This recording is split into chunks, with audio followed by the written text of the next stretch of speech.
замын түгжирлийг бууруулахын тулд машин замаа өргөсгөх, нэмж барих нь олон хотод ашиглагдсан нийтлэг арга боловч энэ шийдэл нь тийм ч үр дүнтэй биш гэдэг нь олон жишээгээр нотлогддог. Энэхүү үзэгдлийг эдийн засаг, хот төлөвлөлтөд индукцийн эрэлт гэж нэрлэдэг.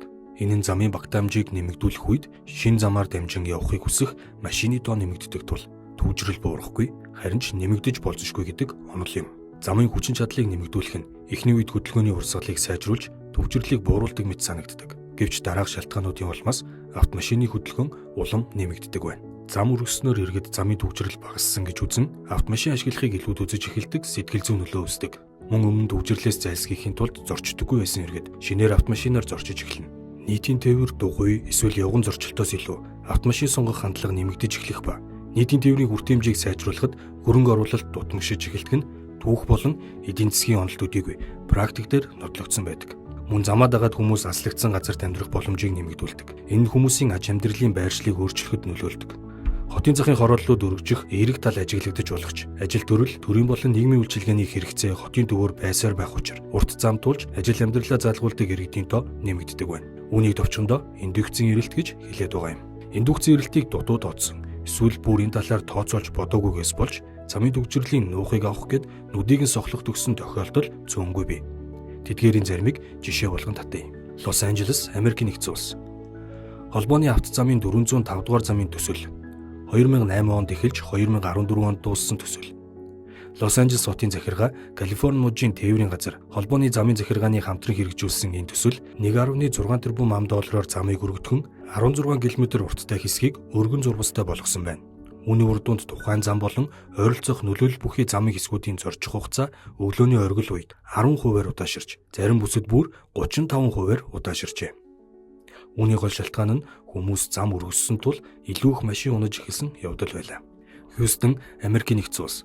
Katy Freeway I-10 дугаар өргөтгөл. Техас мужийн тээврийн газрын шийдвэрээр хийгдсэн энэ ажил 2008 онд бүрэн дуусч хүлээлгэн өгч байлаа. Katy Freeway-ийг 2.8 тэрбум $аар дэлхийн хамгийн өргөн автозам буюу нийт 26 игнэтэй болгож дэлхийн нийтийг шуугилж байсан юм. Харамсалтай нь ийм их хөрөнгөөр хийгдсэн энэ үсэр ажил хүссэн үр дүндээ хүрэх нь бүхэл улам дордуулсан гэж хэлж болно. Зам өргөснөөс шалтгаалж зорчих хугацаа 2011-ээс 2014 оны хооронд оргил үед 30%-аар нэмэгджээ. Зам өргөссөн тул оршин суугчид аслагдсан дөрөв рүү нүүх болж өдөр тутмын зорчих хэрэгцээ үлэмж ихээр өссөн шалтгаан болсон байна. Бангкок, Таиланд 1990-ад оны сүүлчээс эхлэн 2010-ад он хүртэл үргэлжилсэн өргөн хэмжээний гэж хэлж болох автозамын сүлжээний өргөтгөлийн ажил Таиландын засгийн газар болон Бангкок хотын захиргааны шийдвэрээр хийгдсэн билээ.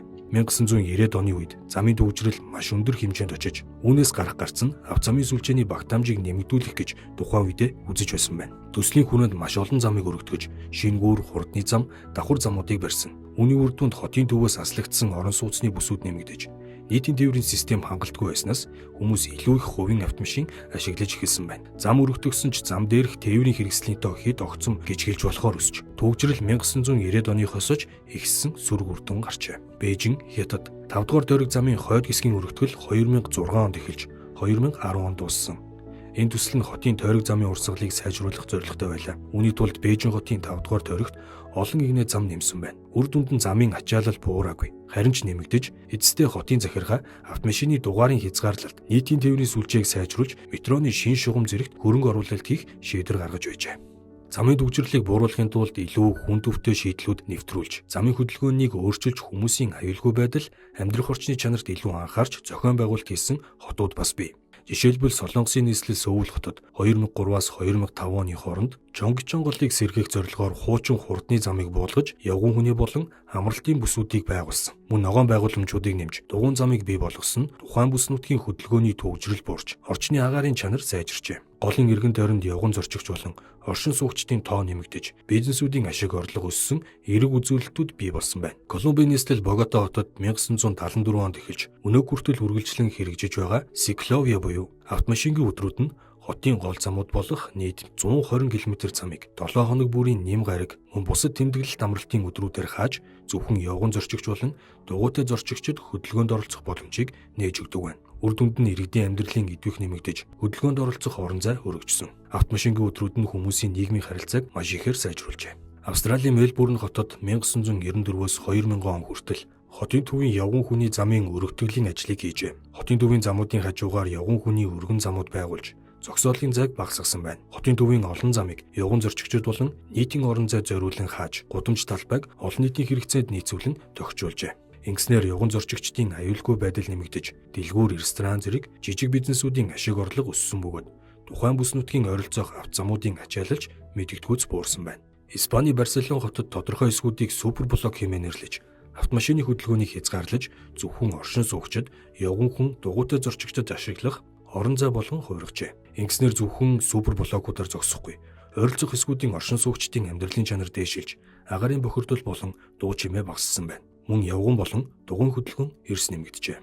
Копенгаген хот дугуйн замын өргөн хүрээтэй сүлжээ байгуулах ажлыг 1970-ад оноос эхлүүлсэн. Энэ сүлжээ дараах зарчмуудад суурилжээ. Дугуйн замуудыг автозамаас тусгаарлаж, хотын гол бүсүүдийг хооронд нь дугуйн замаар холбов. Замуудыг тэгш тухтай зорчих нөхцлөөр хангаж, замын тэмдэг, гэрэлтүүлгийг сайжруулж, өвлийн улиралд цас цэвэрлэх системтэй болгосон юм. Ингэснээр дугуйтай зорчигчид өвлийн улиралдж дугуйгаа ундаг болжээ. 1962 онд Копенгаген хотын төвд Строгет гудамжийг автозамаас чөлөөлж, явган хүний бүс болгосон нь анхны томоохон алхам байв. Энэ бүсэд хүмүүс аюулгүй, амар тайван алхах боломжтой болж, жижиглэн худалдаа, үйлчилгээний салбарт цэцэглэн хөгжих нөхцөл бүрдсэн билээ. Эдгээр жишээнүүдээр замын хөдөлгөөнд хүн төвтэй хандлага, шийдвэрүүд гаргах нь хэрхэн эерэг өөрчлөлт авчиржуулахыг харуулахыг зорилоо. Заавал алдаж байж ухаарах бус, бусдын алдаан дээр суралцаж, ололт амжилтыг нь нэвтрүүлэх нь илүү ухаалаг бөгөөд үр дүнтэй шийдэл гэдэгтээ маргах хүн байхгүй зэ.